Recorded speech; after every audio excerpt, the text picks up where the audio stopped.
जय हिंद साथियों, आज मैं आपके लिए लेके आया हूँ छठे पेपर का पहला पार्ट। आप बोलोगे सर आपने फोर्थ और फिफ्थ पेपर कहाँ गायब कर दिए? बच्चों इसमें जो फोर्थ और फिफ्थ पेपर है उसमें जो पीछे रिपीट हुए क्वेश्चन यूँ के यूँ, बस उनका सीरियल नंबर अलग है।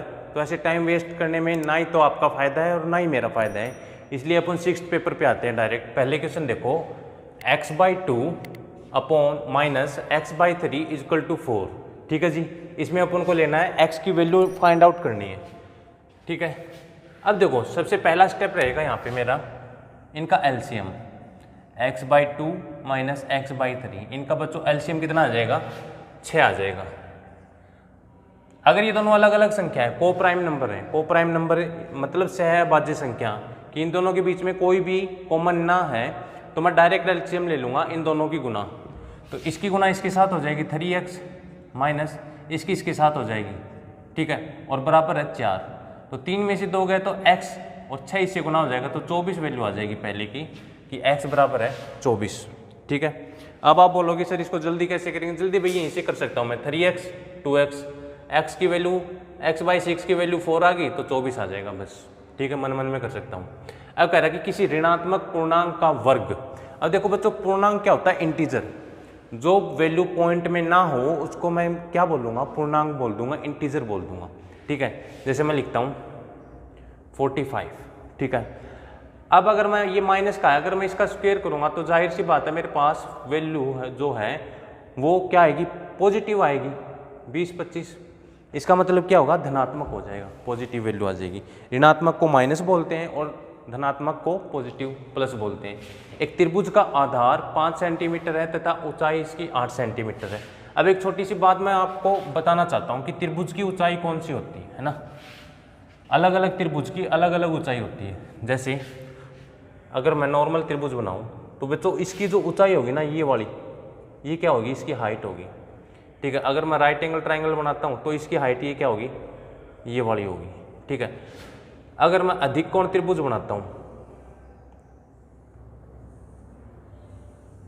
ठीक है, तो इसकी हाइट ये हो जाएगी, ये वाली। ठीक है जी, अभी देखो त्रिभुज का आधार कितना दिया हुआ है। ठीक है जी, मैंने बताने के लिए आपको ये करा था, मैं इसको रफ कर देता हूं।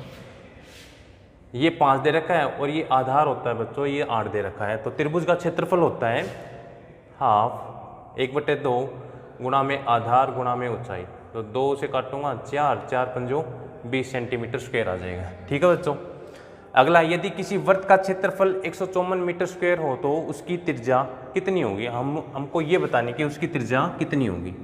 अब देखो वर्त है मतलब सर्कल है, सर्कल का एरिया कितना होता है? πr²। ठीक है जी, अब ये भी एरिया है और एक्चुअल में एरिया दे रखा है 154। ठीक है, तो मैं सोल्व करता हूँ। r² कितना आ जाएगा? 154। अब पाई अपॉन में आएगा 22/7, ये ऐसे लिख दूंगा मैं। अब ये 22 से 154 को 7 पे काटता है तो r² की वैल्यू आ गई बच्चों 7 7 49, मतलब r की वैल्यू कितनी आ जाएगी? 7 सेंटीमीटर। ठीक है, आप ये छोटी छोटी चीज़ें याद भी रख सकते हैं। अगर 154 है तो यहाँ पे r की वैल्यू कितनी आएगी? 7 आएगी।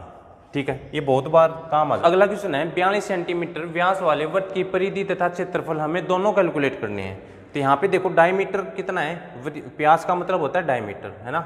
तो रेडियस इजकल टू हो जाएगी 42/2 जो कि आ जाएगी 21 सेंटीमीटर। ठीक है, अब देखो पहले परिधि कैलकुलेट करते हैं 2πr।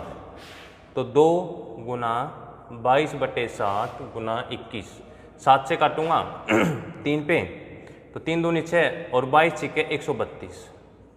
ठीक है, तो 132 किस किस ऑप्शन में? इसमें नहीं है, इसमें है और इसमें है। ठीक है, ये वैसे कट हो जाएगा। अब मेरे को क्षेत्रफल और कैलकुलेट करना है बच्चों। क्षेत्रफल क्या होता है? πr², है ना? तो पाई की वैल्यू 22/7 गुना 21 गुना में 21, 7 से काटूंगा, 7 से कटेगा तो कितना आ जाएगा? 3 आ जाएगा, और 21 दिया 63, तो 22 और गुणा में 63 बच्चों, तो 3 दूनी 6। अब देखो, अब मैं लास्ट डिजिट नहीं लगा सकता क्योंकि बच्चों इसमें भी 6 है और इसमें भी 6। इसका मतलब बच्चों मेरे को पूरा का पूरा कैलकुलेट करना ही पड़ेगा इसमें। और 6 दूनी 12, 3 दूनी 6 और 6 दूनी 12।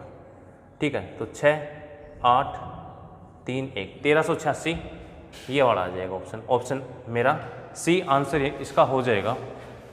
अब देखो 36 का है टाइम एंड वर्क का, कि A प्लस B तीनों मिलकर किसी काम को 10 दिन में करते हैं बच्चों, और A और C करते हैं 15 दिन में। ठीक है जी। तो पहली बात क्या है, मैं इनका एलसीएम लूंगा और मेरे से पूछा है कि B इस काम को कितने दिन में कर देगा। अब 10 और 15 का एलसीएम कितना आएगा, 30 आ जाएगा बच्चों। अब ये जो एलसीएम आया है ये आया टोटल वर्क आया है बच्चों, कुल काम आया है।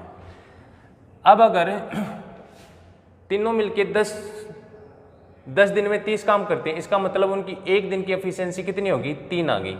ठीक है, तो 30/10 कितना आ जाएगा, 3 आ जाएगा। और A और C की कितनी आ जाएगी, 30/15 2 आ जाएगी।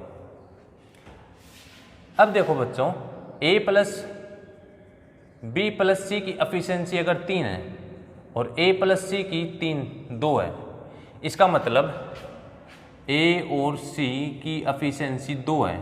अब मैं 2 में क्या जोड़ूं कि वो 3 आ जाए, इसका मतलब B की एफिशिएंसी कितनी हुई बच्चों, 1 हुई। और 30 काम को A की एफिशिएंसी से वो कितने दिन में कर देगा, 30 दिन में कर देगा जी। ठीक है, अगला देखो, कमरे की चौड़ाई, लंबाई और हाइट दे रखी है। यदि दीवारों पर 10 रुपये मीटर स्क्वायर की दर से पेंट करना हो तो कुल खर्चा बताओ। अब देखो बच्चों, एक छोटी सी बात बताता हूँ। अपन अपने घर पे कमरे हैं उस पर पेंट करते हैं, तो कौन सी 2 दीवारें छोड़ते हैं, एक तो नीचे वाली जिसको हम फर्श बोलते हैं, ठीक है जी, एक ऊपर छत वाली, उस पर पेंट नहीं करवाते है ना। बची कितनी, 4 दीवारें बच गई, एक साइड वाली और आमने और सामने। ठीक है, तो अब तो बच्चों 4 दीवारों का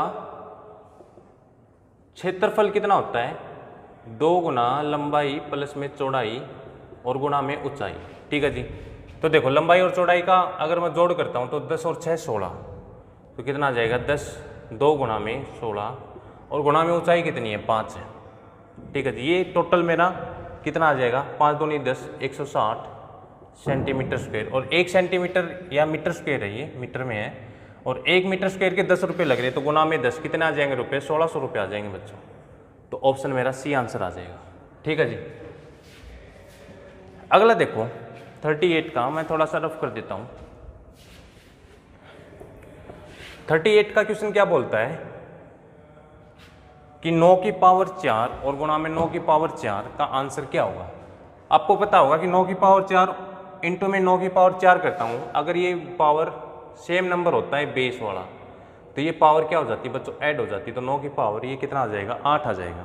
मैं बता देता हूँ, जैसे 3 की पावर 5 गुणा में 3 की पावर 6 होती है, तो ये बच्चों 3 + 5 + 6 के बराबर होता है। अगर 3 की पावर 6 डिवाइड बाई 3 की पावर 5, तो ये किसके बराबर होता है, 3 की पावर 6 - 5 के बराबर होता है। ठीक है जी। तो आज के लिए इतना ही, मिलते हैं नेक्स्ट वीडियो में। Thank you.